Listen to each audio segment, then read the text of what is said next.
उसके दिल में तो बस एक ही सवाल था कि आखिर किसी गेम की स्किन कितनी ही महंगी हो सकती है। क्या वो हजारों में हो सकती है? वैसे भी उसने कई सारे मोबाइल गेम्स खेले हैं। स्किन तो बस एक मामूली सी चीज ही तो है। 180 युआन तो बहुत होने चाहिए, है ना? दूसरी तरफ यिंग मेंगरान को इस बारे में कुछ भी पता नहीं था।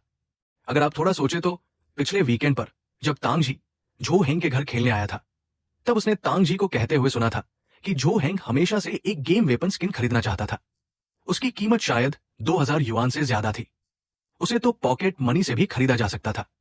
लेकिन अगर इस बार मंथली टेस्ट में मार्क्स अच्छे नहीं आए तो पॉकेट मनी का एक हिस्सा कट जाएगा और फिर उसे खरीदा नहीं जा सकेगा। यिंग मेंगरान वाकई चाहती थी कि वो उसे खुद खरीदे और झो हेंग को गिफ्ट के तौर पर दे दे, लेकिन फिलहाल उसके पास इतने पैसे नहीं थे। वो सोच रही थी कि वो वीकेंड पर कोई पार्ट टाइम जॉब ढूंढ सकती है और कुछ हफ्तों बाद झो हेंग के लिए उसे खरीद सकती है। लेकिन अब झो हेंग ने कहा कि ये स्किन वही है जिसके बारे में तांग जी ने बताया था। ठीक है, जब तुम इतने सच्चे हो तो मैं तुम्हारी मदद कर सकती हूं। बोलो, तुम मुझसे क्या मदद चाहते हो? कोंग्युए के चेहरे पर अचानक एक खुशी भरी मुस्कान आ गई।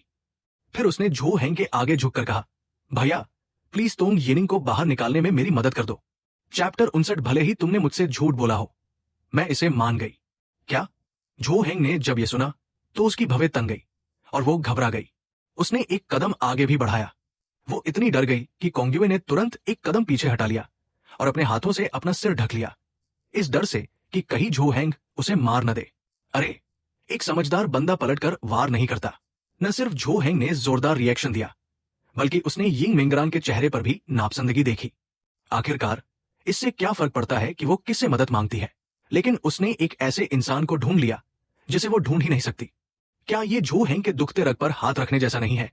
इससे तो लोग यही सोचेंगे कि क्या वो यहां मुफ्त में आई है। मैं तुम्हारी मदद नहीं कर सकता, तुम किसी और को ढूंढ लो।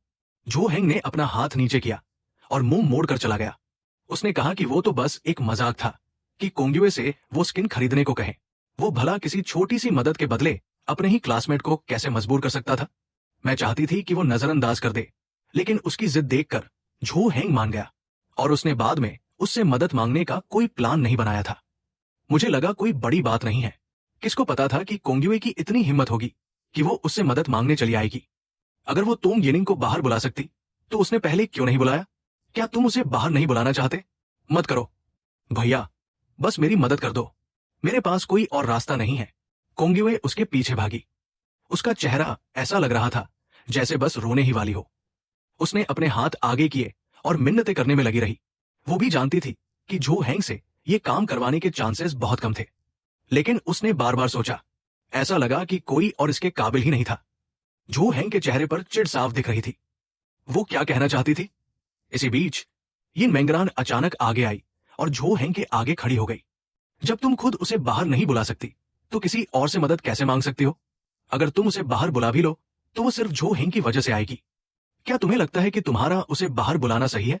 हाँ, कोंग्युए ने यिंग मेंगरान की बातें सुनी। उसकी जुबान कांच की तरह चुभ रही थी। उससे कुछ बोलते ही नहीं बना। वो कोई जवाब ही नहीं ढूंढ पाई, क्योंकि यिंग मेंगरान ने जो कहा वो बिल्कुल सही था। उसने हमेशा यही सोचा था कि अगर वो तोंग येनिंग को बाहर बुला लेगी तो आधा काम तो हो ही जाएगा। लेकिन अब सोचने पर लगता है कि ये तो बस शुरुआत थी। अगर तुम उसे बाहर ही नहीं बुला सकती तो बाकी बातों का क्या मतलब? क्या तुम्हें समझ आया? मुझसे बात मत करो। झो हेंग ने कोंग्युए को साइड किया और सीधा आगे बढ़ गया। कोंग्युए वहां शांत खड़ी रही और लाचारी में एक गहरी सांस ली। उसका मूड अचानक एकदम खराब हो गया। उसकी इकलौती उम्मीद भी टूट चुकी थी। अब उसे कुछ समझ नहीं आ रहा था कि क्या करे। क्या उसे हार मान लेनी चाहिए? यिंग मेंगरान भी जल्दी में नहीं गई। उसने झो हेंग को जाते हुए देखा और कोंग्युए से कहा कि तुम्हारे पास अभी भी एक मौका है, हार मत मानो, शायद बात बन जाए। क्या ये सच है? कोंग्युए ने ऊपर देखा और उसे फिर से वो उम्मीद दिखी जो अभी टूट चुकी थी। यिंग मेंगरान की बात सुनकर वो फिर से एनर्जी से भर गई। ये सच है, कम ऑन, लगे रहो। इतना कहने के बाद यिंग मेंगरान वहां से जल्दी में निकल गई। सच्चाई तो यह है कि उसे खुद नहीं पता था कि यह सच है या नहीं, क्योंकि वो तो बस ऐसे ही बोल रही थी। उसने ऐसा इसलिए कहा क्योंकि झो हेंग ने उसे कहा था कि वो तोंग येनिंग और कोंग्युए के बीच बात करवाए। भले ही उसे समझ नहीं आया कि क्यों, फिर भी उसने वैसा ही किया, क्योंकि अगर वो कोंग्युए को तोंग येनिंग के पीछे लगा देगा तो तोंग येनिंग को झो हेंग के पीछे पड़ने का मौका नहीं मिलेगा। ओह, कोंग्युए ने एक गहरी मुस्कान दी। आखिरकार यिंग मेंगरान जैसी लड़की ने भी जब ऐसा बोल दिया था तो उसके पास यकीन न करने की कोई वजह नहीं थी। मतलब कि उसके पास अभी भी एक चांस था। उसे किसी की भी मदद की जरूरत नहीं थी। मैं गलत थी। कोंग्युए अचानक से फिर से फुल एनर्जी में आ गई। उसके चेहरे पर एक कॉन्फिडेंट मुस्कान थी। फिर वो स्कूल बिल्डिंग की तरफ बढ़ गई। मॉर्निंग एग्जाम शुरू होने ही वाला था। सभी स्टूडेंट्स एग्जाम रूम में चले गए और एग्जाम देने लगे। जो हेंग का माइंड कल से काफी बेहतर था। वो काफी रिलैक्स थी, कल की तरह नहीं, जहां लिखते वक्त उसे पसीने छूट रहे थे। जब दोपहर को एग्जाम खत्म हुआ तो सभी लोग लंच करने के लिए रेडी हो गए। जो हेंग क्लास में वापस आई। वो अपनी सीट पर जाकर खाना खाने ही वाली थी। उसने देखा कि यिन मेंगरान और तोंग यिनिंग पहले से ही खाना खा रहे थे।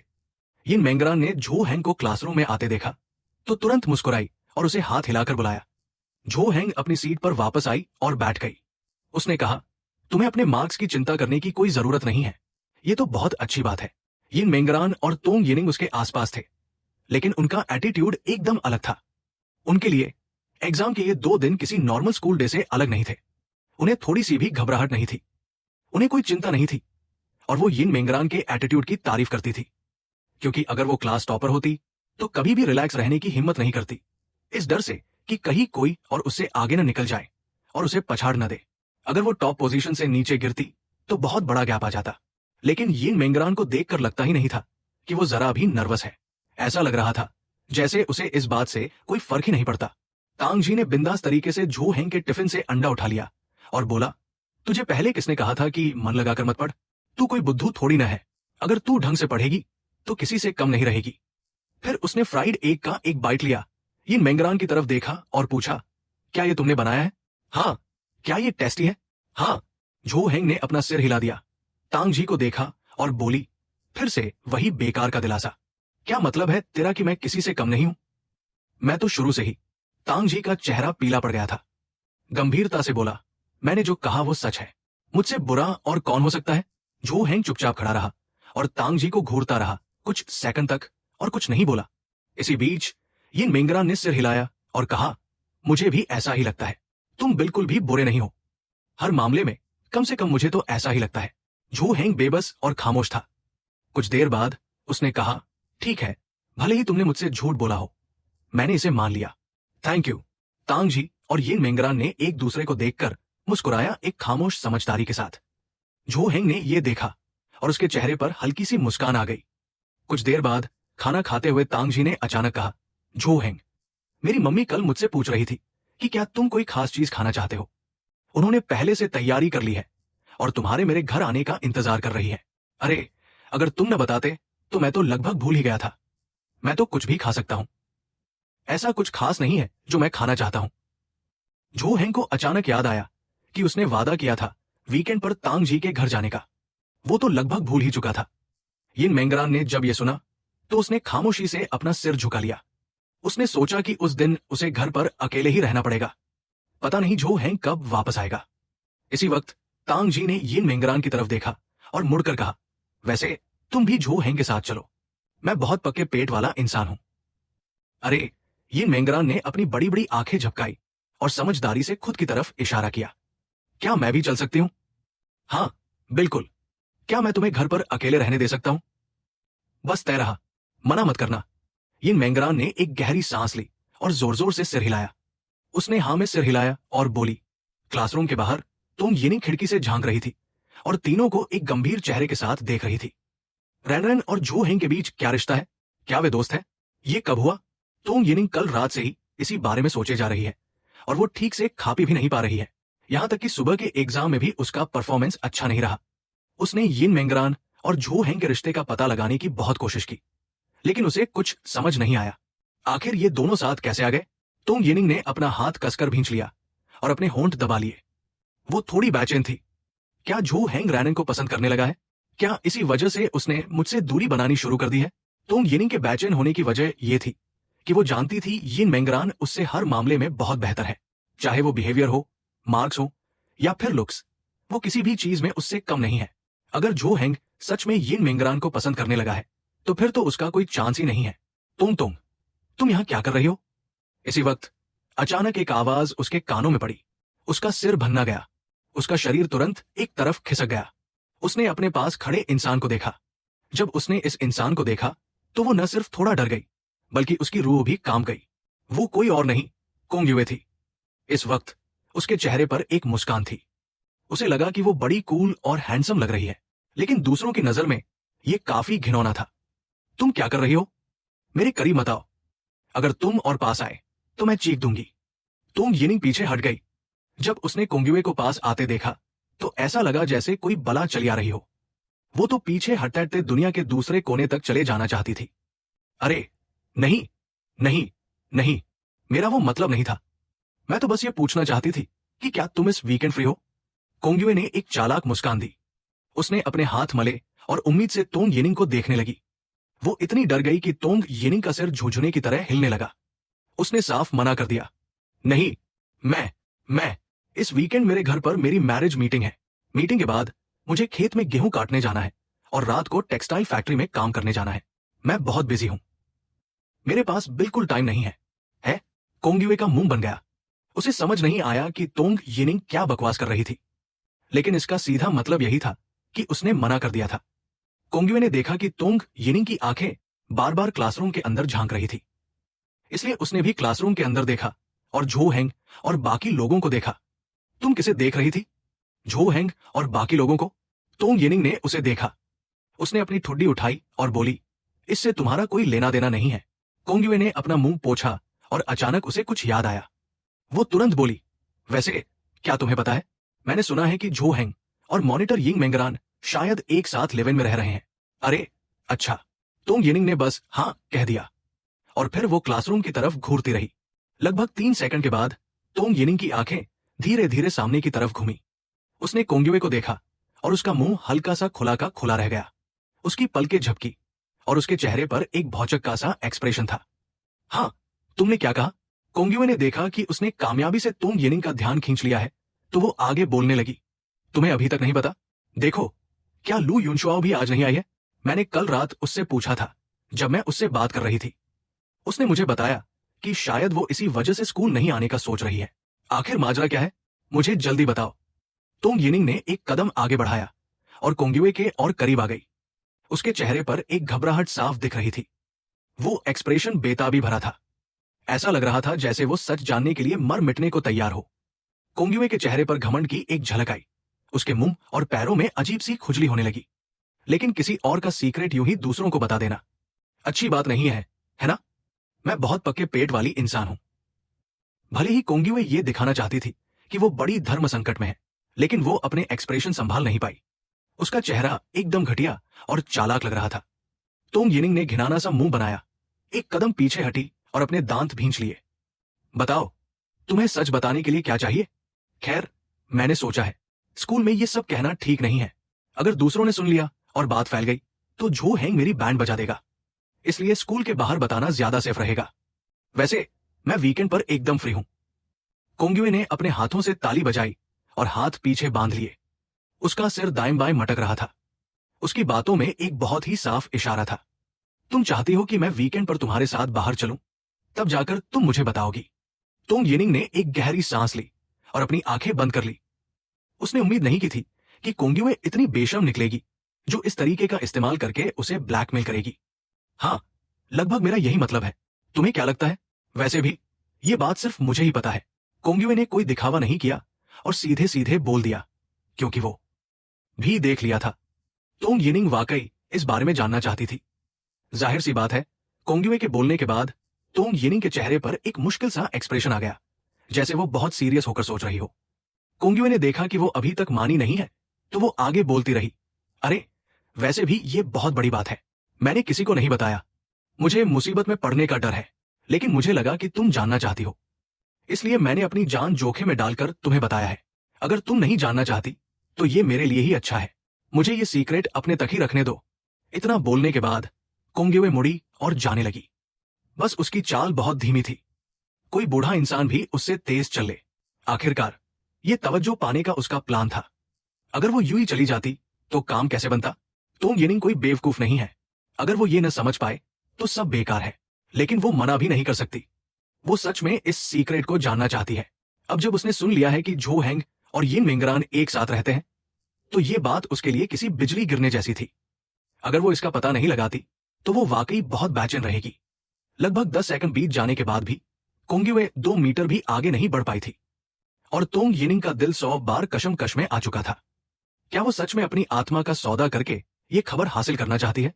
अगर उसने सच में कोंगिवे से कह दिया कि सिर्फ उसे ही ये सीक्रेट पता है, तो उससे पूछे बिना रहना वाकई नामुमकिन है। वैसे भी वो बस थोड़ी देर के लिए बाहर जा रही है। उसने उससे डेट का वादा तो नहीं किया है।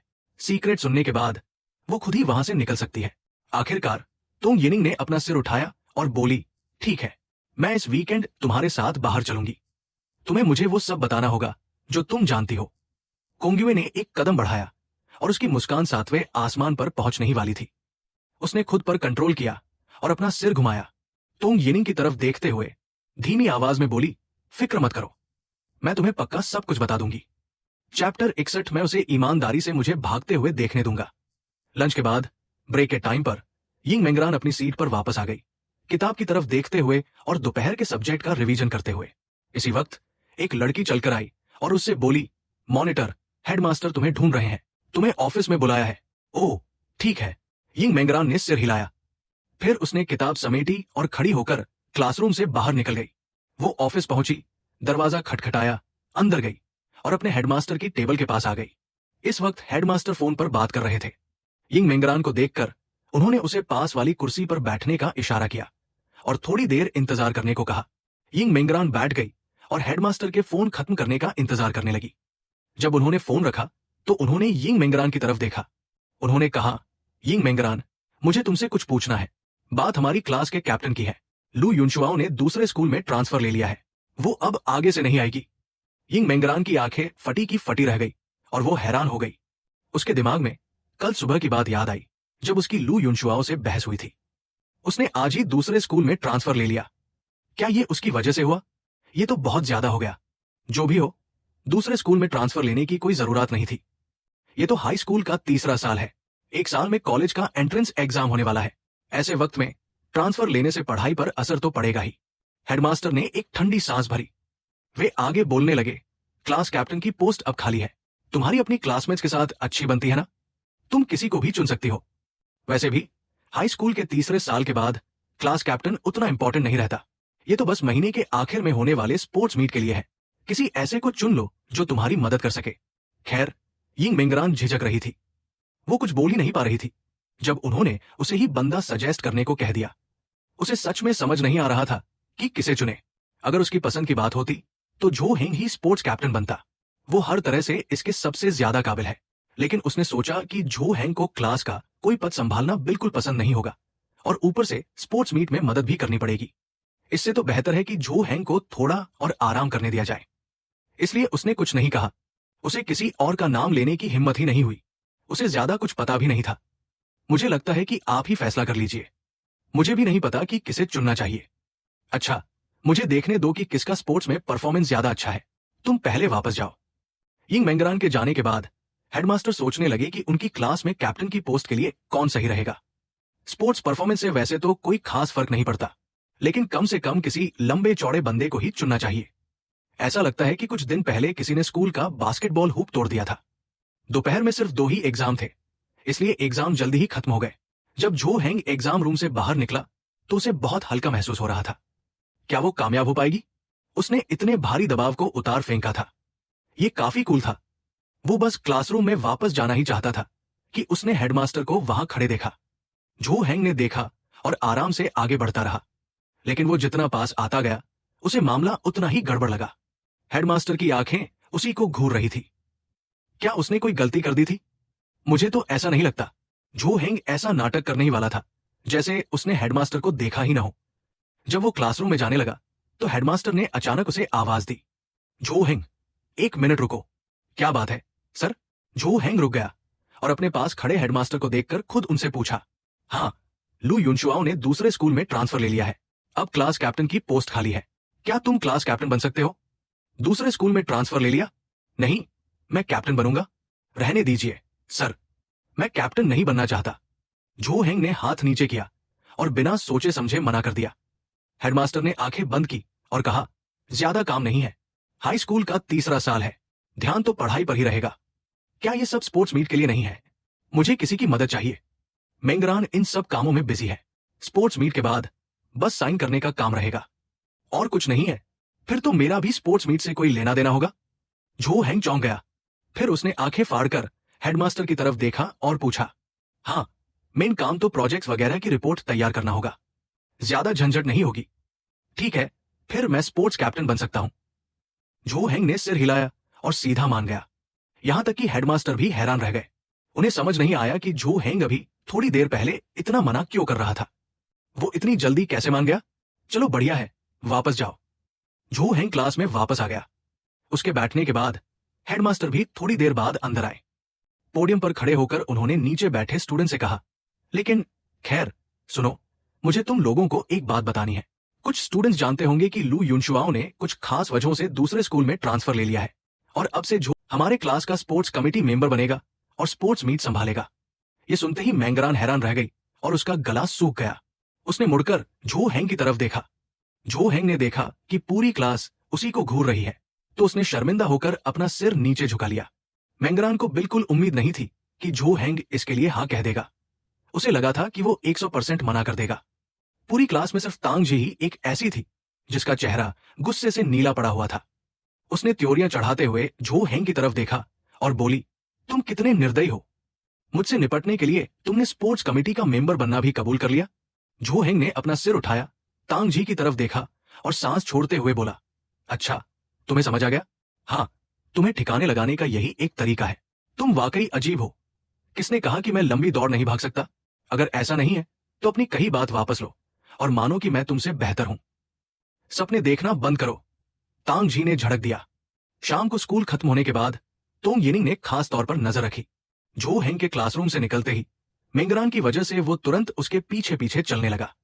अगर उसने वो खबर न सुनी होती तो उसे कोई फर्क नहीं पड़ता, लेकिन अब जब उसने सोचा कि दोनों शायद एक ही घर वापस जा रहे हैं तो उसका दिल बैठ गया। घर लौटते वक्त झो हैंग का मूड काफी अच्छा लग रहा था। आखिरकार घर जाकर वो गेम्स खेल सकता था और दिन भर की थकान मिटा सकता था। दूसरी तरफ मेंगरान अभी भी यही सोच रही थी कि क्लास टीचर ने झो हैंग को ही क्यों चुना और झो हैंग इसके लिए तैयार क्यों हुआ। क्या उस पर कोई दबाव था? चलते चलते मेंगरान के दिमाग में अचानक ख्याल आया, अब जब एग्जाम्स खत्म हो गए हैं तो स्पोर्ट्स मीट पर ध्यान देने का वक्त है। झो हैंग और तांग जी के बीच स्पोर्ट्स कमेटी के इवेंट्स को लेकर कोई बहस चल रही थी। यानी क्या झो हैंग का मकसद सिर्फ तांग जी को रोकना है? मेंगरान ने धीरे से पूछा, झो हैंग, अब एग्जाम्स हो चुके हैं और स्पोर्ट्स कमेटी की तैयारियां शुरू होंगी। महीने के आखिर में तुम और तांग जी किस इवेंट में हिस्सा लेने की सोच रहे हो? झो हैंग ने सिर हिलाया और कहा, मैं किसी भी इवेंट में हिस्सा ले सकता हूं, लेकिन तांग जी नहीं ले सकती। जब तक वो मुझसे कहीं अपनी बात वापस नहीं लेती, मैं उसे साइन अप नहीं करने दूंगा। मैं उसे आराम से बैठकर मुझे दौड़ते हुए देखने पर मजबूर कर दूंगा। चैप्टर 62। अगर तुमसे ना हो पाए तो उसे मेरे घर भेज दो। ये मेंगरान झिझकते हुए बोली, लेकिन तांग जी को स्पोर्ट्स मीट में हिस्सा दिलवाना तो वो शर्त थी जो मैंने उसके लिए रखी थी। अब अगर तुम उसे रोकोगे तो क्या तुम वो शर्त जीतने की कोशिश नहीं कर रहे जो मैंने तुमसे लगाई थी? बात तो सिर्फ मुझे हिस्सा दिलवाने की थी ना। अब जब मैं तैयार हूं तो उसकी जरूरत नहीं है, पर मुझे लगता है कि अगर तांग जी भी हिस्सा लेगी तो मैं यकीनन जीत जाऊंगी। उसे रोकने की जरूरत नहीं है। बोलते बोलते मेंगरान की आवाज इतनी धीमी हो गई कि मुश्किल से सुनाई दे रही थी। जब उसने नजरें उठाकर झो हैंग की तरफ देखा तो पाया कि वो भी उसी को घूर रहा है। उसने तुरंत सिर हिलाया और सफाई देते हुए कहा, वो, मेरी बात छोड़ो, गुस्सा मत होना। झो हैंग कुछ देर खामोश रहा, फिर धीरे से पूछा, यिन मेंगरान, तुम मेरी तरफ हो या तांग जी की तरफ? तुम किसका साथ दे रही हो? यह सवाल सुनकर मेंगरान पहले तो थोड़ा ठिठकी, फिर उसने अपनी आंखें झुका ली। उसका चेहरा नीचे हो गया और कान चुपके से लाल पड़ गए। उसने मच्छर जैसी बारीक आवाज में जवाब दिया, तुम्हारा। फिर उसने सिर उठाकर कहा, लेकिन मैं नहीं चाहती कि तुम दोनों एक दूसरे के खिलाफ खड़े रहो। मैं चाहती हूं कि तुम सब एक ही तरफ रहो। ओह, झो हैंग ने अपनी भौहें चढ़ाई। उसने देखा कि यह कहते वक्त मेंगरान की आंखों में एक अलग ही दृढ़ता थी। वो उस डरी हुई लड़की से बिल्कुल अलग लग रही थी। दोनों काफी देर तक खामोशी से आगे बढ़ते रहे। आखिरकार झो हैंग ने धीरे से सिर हिलाया और कहा, ठीक है, समझ गया, मैं तुम्हारी बात मानूंगा। तुम ही हमारे लिए सब तय कर दो। अरे सच में? मेंगरान को यकीन ही नहीं हुआ। अभी कुछ देर पहले तक झो हैंग अपनी जिद पर अड़ा हुआ था, फिर अचानक उसने अपना इरादा कैसे बदल लिया और सब कुछ उस पर कैसे छोड़ दिया? सच में? झो हैंग ने कहा, जब तुमने कह ही दिया तो मैं किस बात पर अड़ा रहूं? अब सोचता हूं तो लगता है कि मुझे छोटी सी बहस की वजह से तांग जी से इस तरह उलझना नहीं चाहिए था। मेरी सोच ही छोटी थी मेंगरान का मुंह आश्चर्य से ओ शेप में खुला रह गया। उसे लगा कि जो हेंग अब वाकई बदल गया है। ऐसा लगा जैसे पिछली बार उसकी बाहों में सोने के बाद जब वो जागा तब से उसमें थोड़ा बदलाव आया है। हालांकि वो वजह नहीं जानती थी, लेकिन जो हेंग में ये बदलाव देखकर वो बहुत खुश थी। ऐसा लग रहा था जैसे वो और ज्यादा समझदार और परिपक्व हो गया है। ठीक है, मेंगरान बोली, तांग जी का मामला मुझ पर छोड़ दो। उस वक्त हम बैठकर तय कर लेंगे कि तुम्हें और उसे कौन से इवेंट्स देने हैं। जो हेंग ने सहमति में सिर हिलाया। हाँ, मैं तुम्हारी पूरी मदद करूंगा। घर पहुंचते ही जो हेंग ने बिना देर किए कंप्यूटर ऑन किया और गेम लॉगिन कर लिया। हेडसेट लगाते ही उसे तांग जी की आवाज सुनाई दी, जो आखिरकार ऑनलाइन आ चुकी थी। मजा आ गया, आखिरकार गेम खेलने का मौका मिला। तांग जी बोली, शुक्र है मैंने इस सीजन का पास नहीं खरीदा था, वरना नुकसान हो जाता। वैसे ये मेंगरान कहाँ है? उसने कहा कि मैंने बड़ी मुश्किल से एग्जाम्स खत्म किए हैं, तो मैं गेम खेलूं। वो खाना बनाने गई है, जो हेंग ने जवाब दिया। मुझे उसके लिए बुरा लग रहा है, उसका ख्याल रखा करो। तांग जी ने कहा, अगर तुमसे ना हो पाए तो उसे मेरे घर भेज दो। वैसे भी वो मेरी ट्यूटर है, तुम्हें क्यों दूं? कहने की जरूरत नहीं है, मैं उसका ख्याल अच्छे से रखूंगा, जो हेंग ने कहा। दोनों बेडरूम में बातें कर ही रहे थे कि बेडरूम के दरवाजे पर मेंगरान आकर रुक गई। वो कोई बातें नहीं सुन रही थी, बस वहां से गुजर रही थी। तांग जी की आवाज सुनकर वो पल भर के लिए रुक गई। ये सब सुनकर उसके होठों पर एक हल्की सी मुस्कान तैर गई और आंखों में चमक आ गई। वो वापस किचन में जाकर खाना पकाने लगी। लगभग आधे घंटे बाद मेंगरान गरम गरम खाना टेबल पर सजाकर बेडरूम के दरवाजे पर आई। उसने धीरे से कहा, खाना बन गया है, पहले खा लो। हाँ, आ रहा हूं, जो हेंग ने जवाब दिया और हेडसेट में तांग जी से बोला, अभी खेल खत्म नहीं हुआ है, मैं खाना खाने जा रहा हूं। कंप्यूटर ऑफ करके वो मेंगरान के साथ डाइनिंग टेबल पर आ बैठा। जो हेंग को अब मेंगरान के हाथ के बने खाने की आदत हो चुकी थी। उसे मानना पड़ेगा कि मेंगरान के हाथों में वाकई जादू था। उसका खाना किसी भी मामले में बेहतरीन था। अभी दोनों खाना खा ही रहे थे कि लियू वेई ने बेडरूम में बिस्तर की तरफ देखा। उन्होंने बिस्तर पर रखे 2 तकियों और 2 अलग अलग कंबलों की ओर इशारा किया और उलझन में जो हेंग की तरफ देखते हुए पूछा, तुम दोनों एक साथ सोते हो? तुम सोफे पर क्यों नहीं सोते?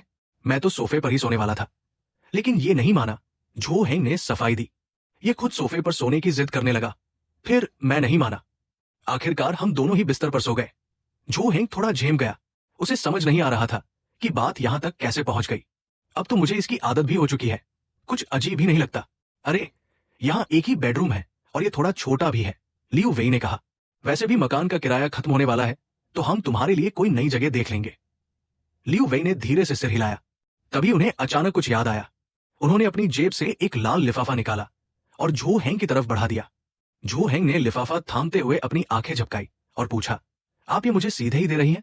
क्या आपने नहीं कहा था कि टॉप 50 में आने पर ही ये मिलेगा? हाँ, इरादा तो वही था, लियू वेई बोली, लेकिन अब हालात थोड़े बदल गए हैं ना। तुम्हें 2 लोगों का खर्च उठाना है। अगर मैं जेब खर्च आधा कर दूंगी तो तुम्हारा गुजारा कैसे होगा? पर हाँ, थोड़े पैसे बचाकर चलना। अब गेम्स में अंधाधुंध उड़ाना बंद करो। जो हेंग थोड़ा हैरान हुआ। उसने लियू वेई की तरफ देखा और पूछा, मम्मी, क्या आप यिन मेंगरान को यहां रहने देने के लिए तैयार हैं? लियू वेई ने उसे घूरते हुए कहा, फालतू बात मत करो। तुम अपनी मां को क्या समझते हो? मुझे पता है कि यह बच्चा अभी किस परेशानी से गुजर रहा है। मैं इसे यूं अकेले नहीं छोड़ सकती। मुझे तो यह बच्चा बहुत प्यारा लगा। हमारे परिवार की हालत इतनी भी बुरी नहीं है कि एक और इंसान का पेट न भर सके। और वैसे भी तुम्हें तो पता ही है कि मुझे हमेशा से एक बेटी चाहिए थी। जो हेंग अपनी मां को अच्छी तरह जानता था। उसे यकीन था कि वे मान ही जाएंगी। आखिरकार दिलदार लोगों का दिलदार परिवार ही होता है। इसीलिए जब जो हेंग ने उन्हें अंदर बुलाया था तो उसके चेहरे पर जरा भी घबराहट नहीं थी। उसका यिन मेंगरान की बात छिपाने का कोई इरादा नहीं था। हालांकि अंदर जो हेंग और उसकी मां के बीच बात हो चुकी थी, लेकिन बाहर बैठा यिन मेंगरान कांटों पर बैठा महसूस कर रहा था। वो डाइनिंग टेबल पर बैठा रहा। सामने रखा खाना ठंडा हो रहा था, पर उसने हाथ तक नहीं लगाया। आगे खाने की हिम्मत ही नहीं हुई। वो बस सिर झुकाए हाथ बांधे बैठा रहा। उसे नहीं पता था कि कमरे के अंदर जो हेंग और उसकी मां के बीच क्या बात चल रही है। वो छिपकर सुन भी नहीं सकता था, लेकिन इतना तो तय था कि बात उसी के बारे में हो रही थी। शायद इस बारे में कि उसके साथ क्या किया जाए। एक अभिभावक के तौर पर वे किसी अनजान बच्चे को अपने घर में रहने की इजाजत भला क्यों देंगे? आखिरकार वो उनका अपना बच्चा तो था नहीं। अगर कल को कोई बात हो गई तो वे इतनी बड़ी जिम्मेदारी कैसे उठाएंगे? हालांकि वो जताना चाहता था कि वो कभी किसी पर बोझ नहीं बनेगा, लेकिन इस वक्त कुछ भी कहने का कोई मतलब नहीं था। अगर पहली ही मुलाकात में उसे जाना पड़ा तो वो क्या करेगा? कहा जाएगा। अभी अभी तो उसके दिल में सुकून से जीने का ख्याल आया था। वो अपनी इस नई जिंदगी से बेहद खुश था। क्या सब कुछ इतनी जल्दी खत्म होने वाला था? तभी बेडरूम का दरवाजा खुला। यिन मेंगरान किसी झटके की तरह तुरंत खड़ा हो गया। उसके चेहरे की घबराहट साफ झलक रही थी। लियू वेई बाहर आई। यिन मेंगरान को थोड़ा झुककर अभिवादन करते देख उन्होंने हल्का सा सिर हिलाया। उसकी आंखों में छिपी दहशत लियू वेई को साफ दिख गई। लियू वेई की आंखों के कोने हल्के से सिकुड़े, जैसे वे मुस्कुरा रही हों। वे पास आई और धीरे से बोली, तुम यिन मेंगरान हो ना? फिर तो मैं तुम्हें छोटे रान बुलाऊंगी। बैठ जाओ, डरो मत। अब से ये तुम्हारा अपना ही घर है। भला कोई अपने ही घर में ऐसे घबराता है क्या? चैप्टर 64। तुम मेहनत करो और अपना बदला लो। ये तो कुदरती बात है। अपना घर। ये मेंगरान अचानक सीधा खड़ा हो गया। उसके मुंह से एक हल्की सी आन निकली और आंखों में हैरानी कौंध गई। उसे लगा कि उसने गलत सुन लिया है, लेकिन जब उसे यकीन हो गया कि उसने बिल्कुल सही सुना है, तो उसका दिल खुशी से झूम उठा। इसके अलावा इस बात का, अगर उसने गलत नहीं समझा था, मतलब यह था कि उसे यहां रहने की इजाजत मिल गई है, यानी उसे अपना लिया गया था। लियू वेई ने टेबल पर रखे साधारण खाने को देखा और पास खड़े झो हैंग से बोली, तुम भी ना सारे पैसे गेम्स में उड़ा देते हो। क्या तुम थोड़ा अच्छा खाना नहीं खरीद सकते थे? छोटे रान की खातिरदारी में बस यही सब बनाया है। थोड़ी पसलियां, रिब्स वगैरह खरीद लाते तो कितनी अच्छी खुशबू आती। झो हैंग ने चुपचाप सिर हिलाया और कोई बहस नहीं की, क्योंकि यह सच था कि उसने गेम्स में बहुत पैसे उड़ाए थे। वैसे जो सब्जियां वो लाया था वो बुरी नहीं थी, बस ज्यादातर शाकाहारी थी। यिन मेंगरान ने जल्दी से सफाई दी। अरे नहीं आंटी, इसमें झो हैंग की गलती नहीं है। ये सब खाना मैंने ही बनाया है। मैं किसी और दिन झो हैंग के लिए खूब सारा सामान खरीद लाऊंगा और उसके लिए स्वादिष्ट खाना बनाऊंगा। अच्छा। लियू वेई ने यिन मेंगरान की तरफ देखा, अपनी पलकें झपकाई और थोड़ा अविश्वास से पूछा, ये सब तुमने बनाया है? जी हाँ, यिन मेंगरान ने झिझकते हुए कहा। क्योंकि झो हैंग पढ़ाई में बहुत मेहनत करता है, तो मैंने सोचा कि खाना बनाकर मैं उसका थोड़ा हाथ बंटा सकता हूं। तुम्हें खाना बनाना आता है? हे भगवान, कमाल है। लियू वेई की आंखें तारीफ से चमक उठीं। मैं सच बताऊं तो मुझे आज तक खाना बनाना नहीं आया। हमारे घर में तो झो हैंग के पापा ही खाना बनाते हैं। लियू वेई की बेसाख्ता तारीफ सुनकर यिन मेंगरान थोड़ा शर्मा गया। उसने सिर झुका लिया और उसके गाल लाल हो गए। झो हैंग ने बीच में कहा, इसने वाकई बहुत बढ़िया खाना बनाया है। क्या आपने रात का खाना खा लिया? आपके लिए एक कटोरी चावल लगा दूं? बात खत्म होते ही झो हैंग ने यिन मेंगरान को इशारा किया। यिन मेंगरान ने समझदारी दिखाते हुए तुरंत लियू वेई के लिए चावल की कटोरी परोस दी। ठीक है, फिर तो मैं भी छोटे रान के हाथ का हुनर आजमाकर देखती हूं। लियू वेई ने मुस्कुराते हुए कटोरी थाम ली। झो हैंग ने उनके लिए कुर्सी खींच दी और वे बैठ गई। लियू वेई ने एक निवाला खाया और चबाते हुए सिर हिलाने लगी। अरे वाह, बहुत बढ़िया। आजकल के नौजवानों में खाना बनाने का हुनर कम ही देखने को मिलता है। छोटे रान जितनी कम उम्र में इतना बेहतरीन खाना बनाना वाकई बड़ी बात है। बहुत शानदार। लियू वेई ने तारीफ करने में कोई कसर नहीं छोड़ी। यिन मेंगरान ने मुस्कुराते हुए सिर हिलाया, पर वो थोड़ा संकोच भी बनाए रखना चाहता था। झो हैंग की मां से इतनी तारीफ सुनकर उसका दिल अंदर ही अंदर खुशी से फूला नहीं समा रहा था। आंटी, आप तो बहुत ज्यादा तारीफ कर रही हैं। वो शर्माते हुए बोला। वैसे मैंने झो हैंग से सुना था कि तुम क्लास के कोई लीडर हो? लियू वेई ने पूछा।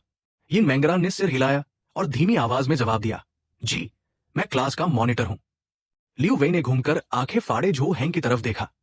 झो हैंग ने अपने कंधे उचकाए और हां में सिर हिलाकर बात की पुष्टि की।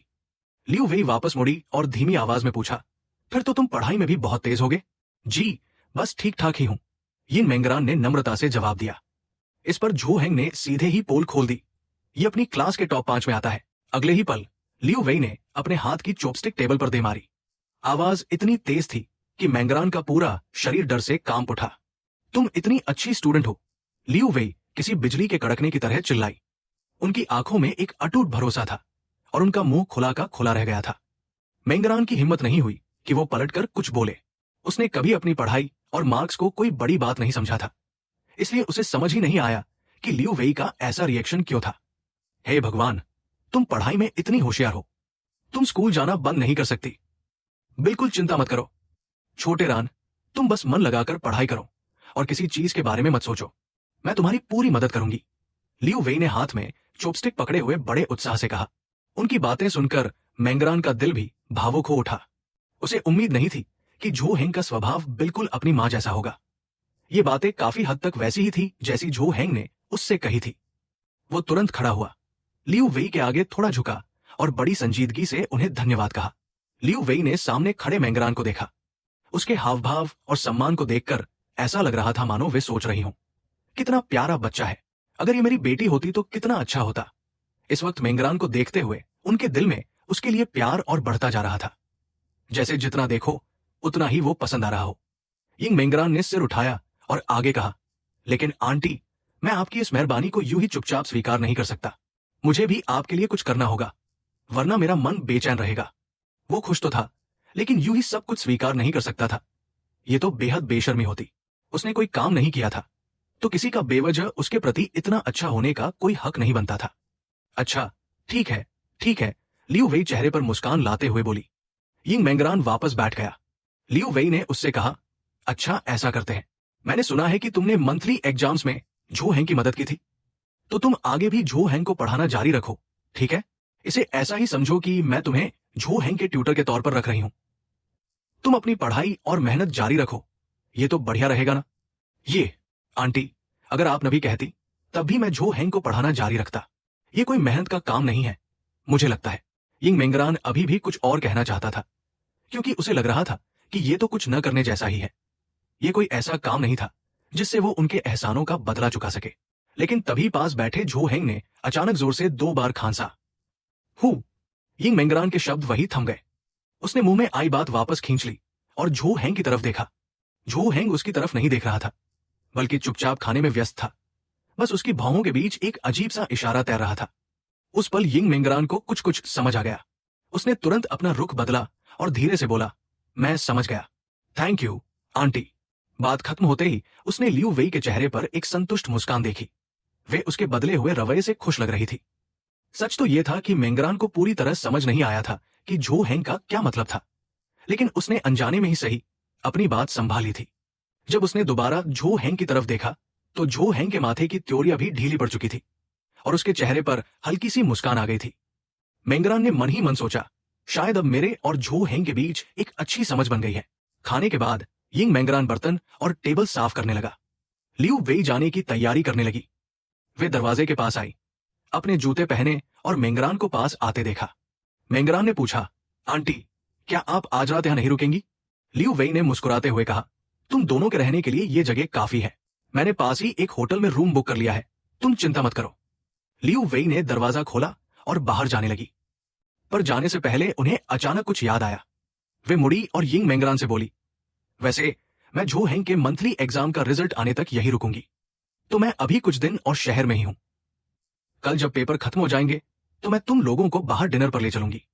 चैप्टर 65, तुम और हम अब एक ही परिवार हैं। सच में? कल रात तुम मेरी मम्मी से मिले थे? क्या उन्होंने सच में ऐसा कहा? तांगजी ने पास खड़े झो हेंग की तरफ थोड़ी हैरानी और अविश्वास से देखा। सुबह आकर झो हेंग ने तांगजी को कल रात की पूरी बात बताई थी। तांगजी को अब जाकर राहत मिली थी। अब झो हेंग को अपने जेब खर्च की चिंता नहीं थी और नहीं इस बार के एग्जाम रिजल्ट्स की, और ये सब यिंग मेंगरान की वजह से मुमकिन हुआ था। हाँ, झो हेंग ने कहा, इसलिए आज रात मैं तुम्हें डिनर पर ले चलूंगा। मेरी मम्मी आज तुम्हारी आंटी को फोन करके बता देंगी। तुम भी आज रात हमारे साथ चलना। ओह, ठीक है, तांगजी ने कहा। उसने आगे की रो में बैठे यिंग मेंगरान की तरफ देखा, जो काफी खुश लग रहा था। वो मुस्कुराते हुए दूसरे क्लासमेट से बातें कर रहा था। जब झो हेंग पढ़ने के लिए अपनी किताब खोलने लगा तो तांगजी ने पूछा, वैसे तुमने स्पोर्ट्स इवेंट का क्या तय किया? क्या तुम मुझे किसी भी इवेंट में हिस्सा नहीं लेने दोगे और सारे खुद ही ले लोगे? झो हेंग ने टेबल पर उंगली थपथपाई और कहा, मैं अब बीच में नहीं आऊंगा। सब कुछ यिंग मेंगरान पर छोड़ दिया है। सच में? तुम्हारा इरादा कैसे बदल गया? झो हेंग ने यिंग मेंगरान की तरफ देखा और बोला, कुछ नहीं, बस लगा कि मैं थोड़ा बचकाना व्यवहार कर रहा था। दिन जल्दी ही बीत गया। छुट्टी के बाद तांगजी घर नहीं गई, बल्कि झो हेंग और यिंग मेंगरान के अपना सामान पैक करने का इंतजार करने लगी ताकि वे सब साथ निकल सके। रास्ते में तांगजी ने नोटिस किया कि यिंग मेंगरान का मूड थोड़ा बदला हुआ है। उसने हाथ बढ़ाकर उसे छुआ और पूछा, क्या हुआ? क्या तुम नर्वस हो? क्या तुम कल रात आंटी से नहीं मिले थे? हाँ, मिले तो थे, पर मैं अभी भी थोड़ा नर्वस हूं, यिंग मेंगरान ने ईमानदारी से जवाब दिया। भले ही कल रात उसे अपना लिया गया था, लेकिन फिर भी वो बेफिक्र होने की हिम्मत नहीं जुटा पा रहा था। आखिरकार वो था तो एक बाहरी ही, और उसे हमेशा तमीज और सम्मान से पेश आना चाहिए था। अरे कोई बात नहीं, रिलैक्स करो, आंटी ने तुम्हें रहने की मंजूरी दे दी है। तुम, हम और वो सब एक ही परिवार है। तांग जी ने यिंग मेंगरान के कंधे को थपथपाते हुए सांत्वना दी। एक ही परिवार, यिंग मेंगरान ने दोहराया। उसके दिल के किसी कोने को यह बात छू गई और अचानक उसकी आंखें भर आई। जब तीनों स्कूल से बाहर निकले तो झो हेंग ने आंखें सिकोड़कर आसपास देखा। पास ही एक खाली जगह पर उसे एक गाड़ी खड़ी दिखी। कार की ड्राइवर साइड की खिड़की नीचे हुई और लियू वेई का सिर बाहर निकला। उन्होंने तीनों को देखकर हाथ हिलाया। झो हेंग सबसे आगे बढ़ा, उसके पीछे तांग जी और सबसे पीछे यिंग मेंगरान। झो हेंग ने आगे का दरवाजा खोलकर पैसेंजर सीट ली, जबकि तांग जी और यिंग मेंगरान पीछे बैठ गए।